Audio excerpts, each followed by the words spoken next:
Right now, I'm very proud of myself. I'm speechless looking at the view because it's so amazing. 여름이 지나가고 선선한 가을이 찾아왔습니다. 처서가 지나기가 무섭게 더위가 한풀 꺾였는데요. 여러분들은 가을 하면 어떤 게 가장 먼저 떠오르시나요? 저는 형형색색으로 물든 단풍과 나무들을 직접 볼 수 있는 등산이 가장 먼저 떠오릅니다. 그런데 요즘 서울의 웬만한 산에 가면 한국인만큼이나 외국인 여성들이 엄청나게 몰려들고 있다고 하는데요. 이들은 무슨 일이라도 있는 양 엄청난 속도로 정상을 향해 달려간다고 합니다. 알고 보니 여기에는 기막힌 비밀이 숨겨져 있었는데요. 외국인 여성들이 한국산으로 몰려드는 이유, 지금부터 한번 파헤쳐 보도록 하겠습니다. 소중한 시간 내서 저희 영상 클릭해 주셔서 감사합니다. 구독과 좋아요는 영상 제작에 큰 힘이 됩니다.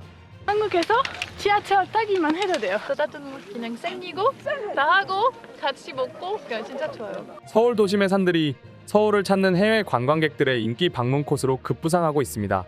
런던, 파리, 뉴욕, 라스베이거스, 바르셀로나, 베를린을 가도 서울 같은 산은 없습니다. 서울은 빌딩 숲 바로 옆 높은 산과 울창한 숲이 있는 세계에서 몇 안 되는 도시인데요. 특히 한국의 산들은 히말라야, 키나발루, 몽블랑처럼 전문가들이 며칠씩 땀을 흘려야 등정의 기쁨을 맛보는 것이 아닙니다. 해발 1000m 전후 그럴듯한 중견 봉우리를 한나절에 등정하고 김밥 먹고 내려와 막걸리를 마시는 데일리 성취감을 느끼기에는 최고죠. 무엇보다 산행 때 서로 도와주는 한국인들의 인정에 반한 외국인들이 많다고 하는데요. 산을 올라가다 누구라도 마주치면 항상 괜찮냐, 어렵진 않냐고 인사해주는 사람들은 시작에 불과합니다. 김밥과 오이를 나눠주고 지치지 말라며 초콜릿도 쥐어주는 한국인들 덕분에 외국인들이 느끼는 정감과 서울 도심 산악에 대한 사랑은 극에 달할 수밖에 없을 것 같습니다. 그렇다면 외국인들이 산행에 푹 빠져버린 이유를 좀 더 구체적으로 살펴보겠습니다.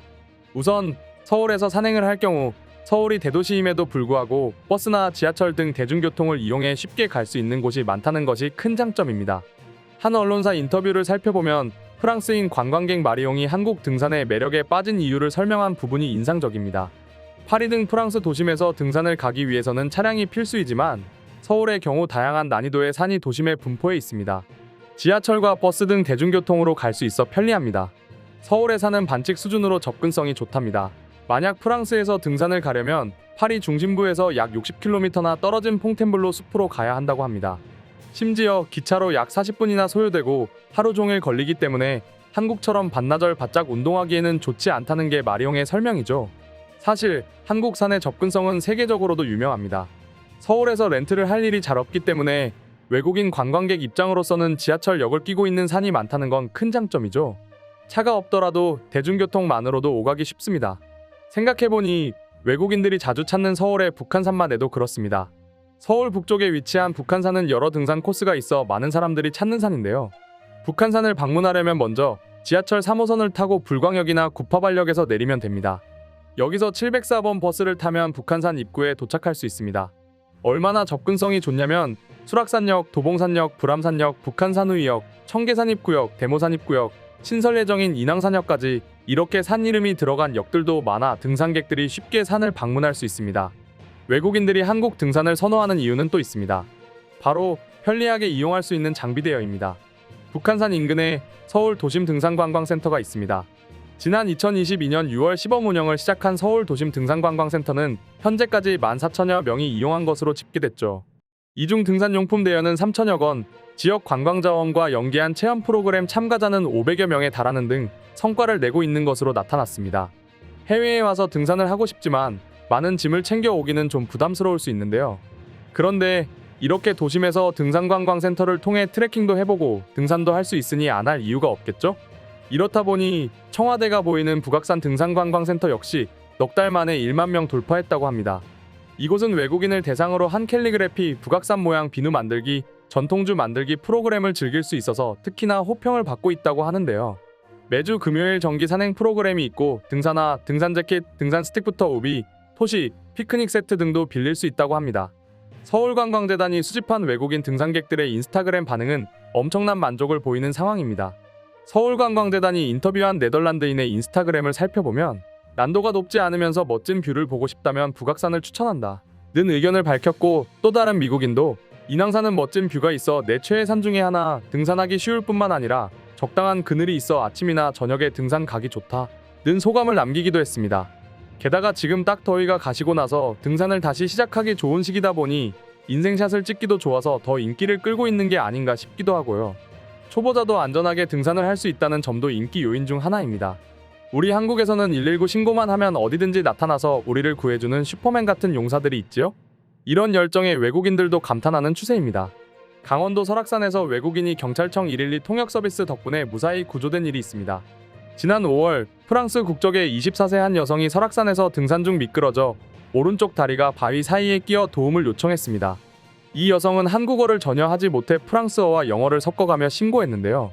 강원경찰청 112 종합상황실은 외국인 112 신고 통역 서비스를 활용해 서울경찰청과 3자 통화를 연결할 수 있었답니다.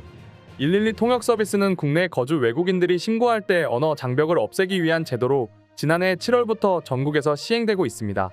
이 여성의 외국 전화번호는 GPS 조회가 불가능했지만 경찰은 구글 지도를 이용해 위치를 알 수 있었죠. 다행히 119 구조대는 신흥사에서 1.2km 떨어진 곳에서 외국인을 구조했고 병원으로 옮길 수 있었답니다. 또 4월에도 강원도 설악산에서 외국인 등산객이 소방대원들의 헌신적인 노력 덕분에 구조된 일이 있습니다. 설악산 울산바위 정상 600m 전 지점에서 이스라엘 국적의 여성이 빗길에 미끄러져 좌측 발목에 부상을 입고 조난당했는데요. 인근 등산객의 도움으로 119에 신고할 수 있었다고 합니다. 당시 산악구조대장과 대원들은 비와 짙은 안개로 헬기를 통한 구조가 불가능한 상황이었습니다. 그런데 이스라엘 여성의 부상이 악화될 것을 우려해 지체 없이 산악구조 전문 장비인 업기 벨트를 사용해 직접 그녀를 업고 내려왔습니다. 베테랑 산악구조대원 한용규 팀장을 포함한 5명의 대원들은 A씨를 번갈아 업고 1.1km 거리를 안전하게 하산하는 저력을 보여줬답니다. 이런 일은 해외에서 상상하기 힘듭니다. 미국에서는 산악구조 비용이 매우 비싸거든요. 각 주와 지역마다 다르지만 대부분의 경우 산악구조 비용은 구조를 받는 사람이 부담해야 합니다. 예를 들어 미국에서는 산악구조나 구조 헬기 이용 시 수천 달러에서 수만 달러까지 청구될 수 있습니다. 헬리콥터 구조의 경우 한 번 출동하는 데 드는 비용이 평균 5,000달러에서 10,000달러 정도입니다. 등산 한 번 잘못했다가 집안 살림 거덜나겠죠? 한국에서는 119 산악구조 서비스는 공공 서비스로 제공되기 때문에 외국인 관광객을 포함한 모든 사람들에게 무료입니다. 구조 헬기 출동이나 구조대원의 활동에 따른 비용이 청구되지 않는다고 안내하고 있습니다. 다만 예외 사항도 있기 때문에 알아보는 것이 좋겠네요. 이렇게 한국의 산이 외국인들에게 인기를 끌자 재미있는 이벤트도 생겼습니다. 500명의 외국인들이 서울 도심 옆 10대 명산 도전에 나선 것인데요. 지난 7월 시작된 10대 명산 챌린지에는 오는 11월까지 10개의 산을 차례로 정복한다고 합니다. 이렇게 한국의 산은 칭찬 일색이지만 바로 옆 나라 일본에는 좀 황당한 행보를 하고 있어 외국인 관광객들의 눈총을 받는 일도 있었습니다. 몇 달 전 일이라 아마 기억하시는 분들도 계실 것 같은데요. 도쿄 인근의 유명 관광지이자 일본 최고봉인 후지산이 최근 들어 오버투어리즘 문제 해소를 위해 통행료를 새로 도입한다고 밝힌 것이죠. 코로나 이후 하루 3,000명이 넘는 등산객이 몰려 쓰레기 무단 투기, 노상 흡연 등 민원이 급증한 데 따른 조치라는데요. 후지산이 있는 야마나시현 의회는 후지산 등산로 중 난도가 가장 낮아 외국인이 특히 많이 몰리는 요시다 루트에 1인당 2,000엔씩 통행료를 걷기로 하는 조례를 의원 만장일치로 통과시켰다고 알렸습니다. 한국의 경우에는 지자체에서 알아서 관리해서 누구나 무료로 이용할 수 있는데 등산을 하는데 비용을 낸다는 건 좀 황당하다는 생각도 드는데요. 게다가 2,000엔이라면 거의 2만 원에 가까운 돈인데 우리가 북한산이나 인왕산 오르려고 2만 원을 낸다고 생각하면 이상하죠? 한국에서는 외국인들에게 산을 안전하게 오르라며 장비도 무료로 빌려주는 마당에 일본에선 오히려 돈을 걷고 있다니. 일본과 한국의 국민성 차이가 여기서 드러나는 게 아닌가 싶습니다. 오늘은 외국인들이 사랑하는 한국의 산 이야기를 전해드렸습니다. 사실 우리도 여행을 갔을 때 먹고 마시는 것도 좋지만 무언가 체험을 해야 오래도록 기억에 남고 떠올릴 수 있잖아요? 한국의 관광 콘텐츠로 등산이 떠올랐다는 게 참 다행이라는 생각이 듭니다. 앞으로는 또 어떤 관광 콘텐츠가 외국인들을 사로잡게 될까요? 여러분들이 생각하시는 아직 외국인들이 모르는 재밌는 한국의 즐길거리가 뭐라고 생각하시나요? 댓글로 남겨주시면 영상 제작할 때 참고하겠습니다. 오늘도 소중한 시간 내서 저희 영상 클릭해 주셔서 감사합니다. 성원에 보답하기 위해 다음 시간에도 알찬 내용으로 찾아뵙겠습니다. 오늘 하루도 행복하세요.